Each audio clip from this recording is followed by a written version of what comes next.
Okay, please allow me to share first. Okay. Ay, sige, para makita niyo yung aking face. Okay, una-una, good afternoon to everyone, and thank you for inviting me to this, good morning, sorry. Sorry, lito na po. Good morning to everyone, no, those here and on Zoom.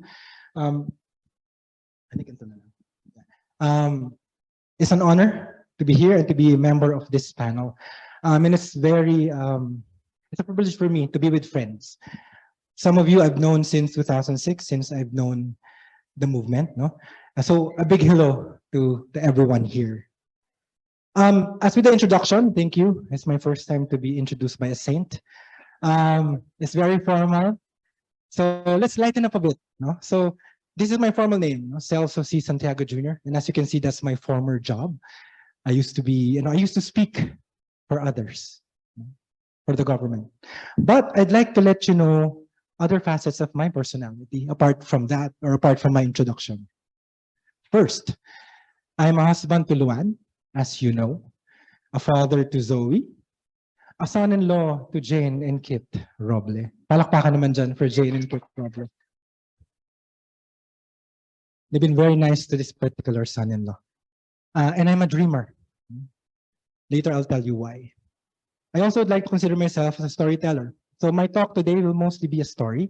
I won't be very technical, so I hope you bear with me.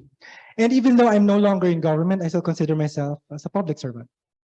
I've been wanting to do that since I was 12, and I got there. But still, no, you don't need a government title to serve. And then I consider myself as earning my leadership every day. I always believe that leadership is not a title that you win. It's a responsibility that you earn every single day. And I love history. No? Ever since I was young, instead of reading comics, I was reading the newspapers. And then I'm a hopeful realist. I'm a recovering idealist. Now, when I was young, I was so idealistic that I thought I could change the world all by myself. But now that I work in government, especially for those of you who have worked in government, you know how frustrating it can get. But I'm still very hopeful that good things will happen for our country. I am a once, for those of you young enough to know what that is. I love the K-pop group Twice. And I'm in denial army. My wife and my daughter are army, and it's rubbing off on me. No? I'm still in denial though. But I love K-drama. So if you have recommendations later after the talk, please feel free to give it to me, okay? And then I'm also an advocate for involved parenting because I truly believe that when parents are involved, kids are happier. So later we'll discuss more of that. I'm also an advocate for mental health and self-love. Later also we'll discuss. And after, so I met the movement 2006. How many years after? I think I have found where I should be in new families. So I'm a part of that.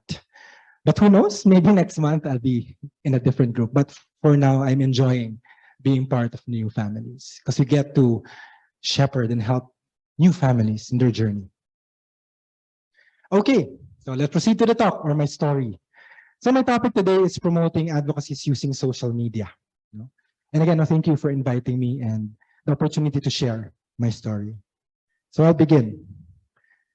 I'm sure you know this, no? Social media can be a dark, cynical, and angry place. Trolls are there. I have been trolled a lot because I used to work in the Pinoy administration. And you know how the label yellow attracts all these trolls, no?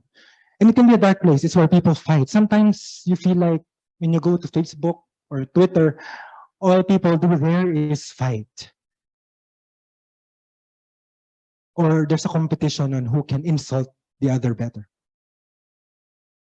So yeah, social media can be dark, can be source of fake news, lies, right? Propaganda. But what I've learned is that it can also be used for good. So I want to tell you what has worked for me. I don't want to dwell on the negative things happening on social media, but what has worked for me in my advocacies. Now, Santa mentioned earlier, I have servant leadership, I have involved parenthood, And how did I use social media for that? And for me, what has worked for me is finding my purpose or knowing my why. So how do you find it? I'll share a short video to give you insight on how you can find your purpose.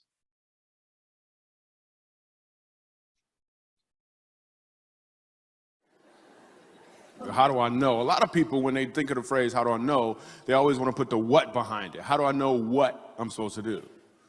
The question that you really should ask is, how do I know why I'm here? Because when you know your why, your what becomes more clear and more impactful. If you know, like for instance, people know that I do comedy, but that's what I do.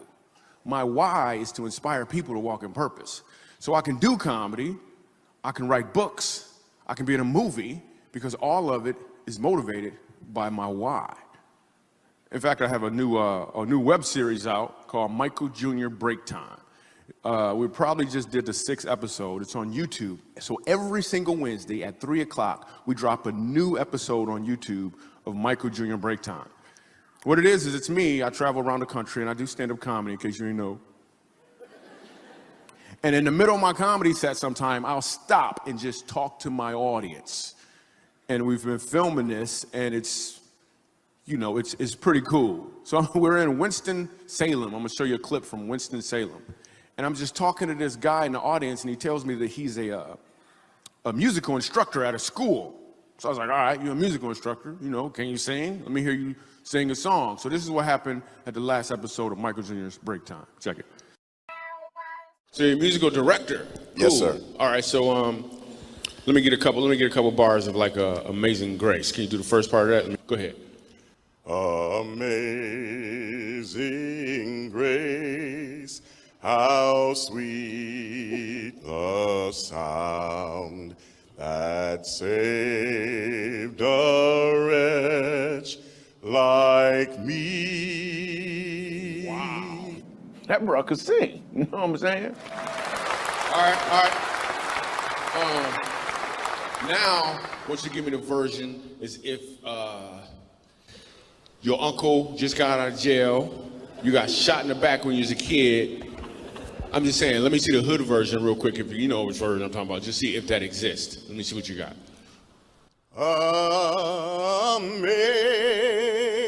Amazing grace, how sweet the sound that saved a wretch like me. I once was lost, but now, right now I'm found. Was blind, but now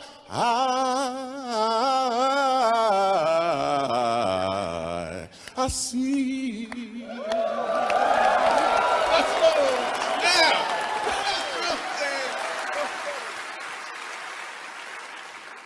Okay. Here's what I want you to catch. The first time I asked him to sing, he knew what he was doing. The second time, he knew why he was doing it. When you know your why, your what becomes more impactful because you're walking towards or in your purpose. Ganda ng video, diba? It shows you that your why gives your what more impact. But it's not a clear-cut path.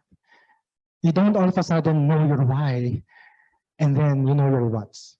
Like for me in particular, I did a couple of what's before I found out my new mission statement. Because I thought the end all and be all of my life was to be a public servant. And when I got to Malacanang, I thought, did I peak at 36? Is that all? But then I realized there's something more I can offer. And let me tell you how I discovered this particular why of waking up every day, wanting to inspire more people.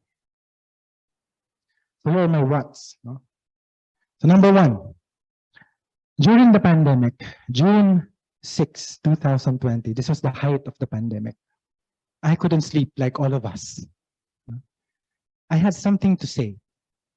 So at 2 in the morning, I wanted to write something, excuse me, for young people in government. Because during that time, they were getting pummeled by inefficiencies. During the pandemic, people were demanding that they do better. Of course, through no fault of their own, they were just following orders. So I used to be a young person in government, so I wanted to tell them, it's okay. I understand what you're going through. And I wanted to write you a letter at 2. So it was 16 points. Then after I wrote it, I slept peacefully. But when I woke up, it had thousands of shares. And they were thanking me, thank you for writing this. This is exactly what we feel. So I think as of last week, it's been shared more than 30,000 times. And I've seen it also in other Facebook pages. They made their own version. So with this particular post that I just had to write at 2 a.m., I realized that I could touch people's lives. And then I realized, you know what? Words have power. And I have something to say. So what did I do in the next few days after that? I posted some more.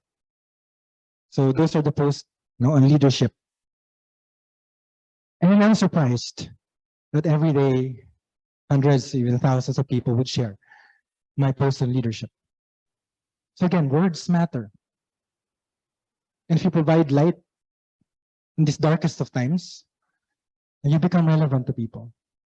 You can be a source of hope.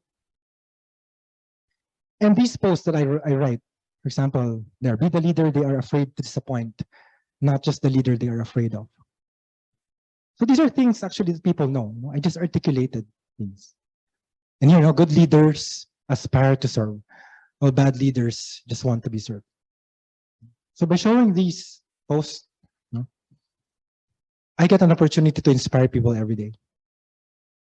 And what makes me more happy is that, apart from these posts, I've been given a chance to give talks. People have invited me to give talks to government agencies, which I really like because I really want to pay it forward. I want to teach what I've learned in my 6 years in the palace. But what I enjoy the most, as you can see, is when I'm invited by youth groups to talk about different topics, communications, leadership. And sometimes we even have sessions where we talk about their love lives. And they ask for advice. These little opportunities that I get to do on a regular basis really fills my heart because it gives me a sense of purpose.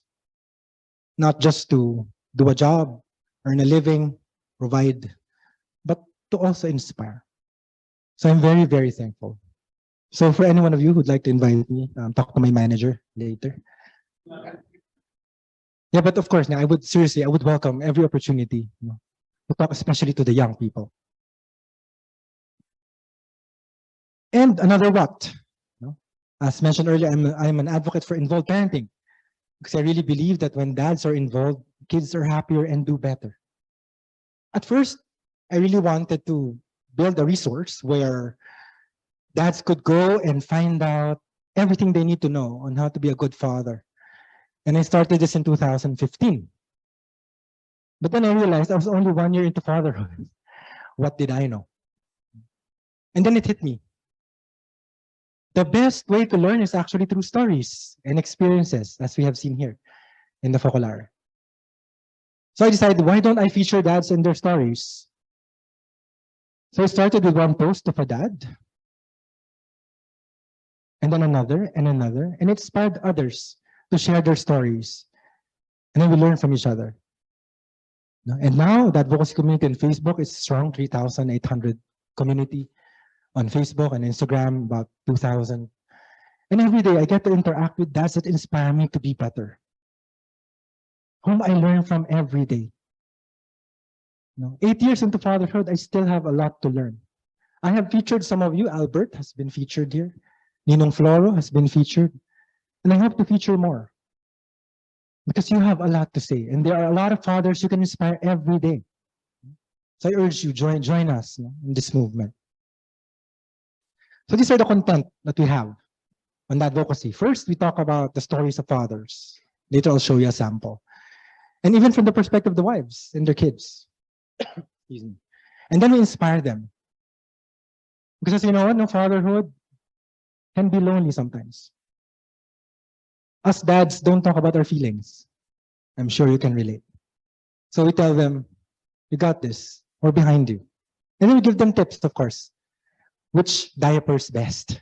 Which milk formula is best? And then advocacy. For example, one of my advocacies is to really have a changing table in our men's room. Because you know what? Men change diapers too. Right? We are no longer the bumbling idiots we are portrayed on TV. We are involved, and we need the tools to become involved fathers. So here are samples. Now here we're very lucky that we've got a bit of attention. That's Augie Alcacid over there. And he was able to share his story of how he enjoyed being with his kids, especially during the weekends when he doesn't have a lot of work. And then inspiration, we try to be as inclusive as possible. That all dads are welcome here. And it's a no judgment zone for them. And then tips, of course, here. We teach them about consent. We teach them how to change a diaper, how to bathe your child, things like that. And then the advocacy. Now here I'm encouraging people, raise your hand if those of you who change diapers. There was this one time we were changing Zoe's diapers, and I expressed, I go, how can so much poop come from such a small body? And then a lot of dads were able to relate, because it's a reality, especially for the fathers here. I'm sure you know what I'm talking about. And sometimes there's projectile, right? Okay. And then let's move on to Dad Tribe. On top of that advocacy community, because in Dad Tribe, it's very public, it's very inspirational. But in Dad Tribe, we wanted to provide an avenue where dads can talk about the sensitive things, the things they don't openly talk about in public. So we created a private Facebook group called Dad Tribe PH, where we can talk about anything. Like here, for example, I asked a question. How would you react if your child comes out to you as gay? How would you do that? And I was amazed with the answers. They said, nothing. I will still love them because they are my children. That's very inspiring. And if other dads see that, it inspires them. And just yesterday, somebody posted, I have an unplanned pregnancy. We just found out 2 weeks ago that my wife is pregnant. What do I do? And all you see dads saying, okay, first, save up. Then second, get some sleep. And then they gave all these tips, like dozens of replies. And that's inspiring because it came from dads. It didn't come from a book. It came from actual experience. So we're actually learning from each other here. And again, it's a no judgment zone. We can even talk about infidelity here. We can talk about temptations. And what you will have, are ears that will listen, see your side, and give their input. And I'm very happy that no one has been fighting in this group, and everyone has been very, very helpful. So this community, we started this a couple of years ago, and there's about 1,700 of us. And some of you are members. My father-in-law is a member of this. And maybe some of you can become members. So you see, every day, these SWATs allows all of us, not just me, to inspire people, to help them through our stories. Not through lectures, not through sermons, but through experiences. And on top of the talks I was talking to you about, I was also very lucky that I've been invited by Smart Parenting and Wise Parenting to write articles. So again, another what in my mission statement on inspiring people. So they asked me to write articles on, like, what stereotypes of fathers do I want to break? What tips can I give dads on certain topics? So I've been very lucky that I've been given a lot of whats to support my why. Okay? And this is what I try to do every day. Every day, I try to be a positive force in these very dark and cynical times, especially now after a presidential election. So I try to be a positive voice out there to get through the darkness, to get through the loneliness that you feel sometimes. But I'm telling you, it's not easy. I don't just like come up with an idea and write it. Sometimes I'm lucky while I'm taking a shower. An idea will come in. Okay, I'll post that later. And Luan knows this. Sometimes, excuse me, I spend sleepless nights just trying to put content out there. It's not easy. It's not easy to craft a message that everyone will relate to or will not alienate people. No, as mentioned in the talks earlier, you really have to know who your audience are and be relevant to them. But even though it's difficult, even though it's very, very challenging, because sometimes I think to myself, why am I even doing this? I have a job to do, right? But why do I spend hours after work coming up with things to inspire people? I do it because if what I post makes a difference in a person's life, even just one, it'll all be worth it. You know, with the feedback I get, they send me a message. Thank you for posting this. I was about to quit, but I saw your post. That's enough for me. So those feedback I get makes everything worth it. So for those of you who wish to speak or have something to say, I urge you, go, speak. Shout from the rooftops if needed. Shout positivity. Shout inspiration. Believe me, it'll all be worth it. So with that, I want to thank you for listening to my story today. And hopefully later I can answer some questions. Thank you. Thank you very much.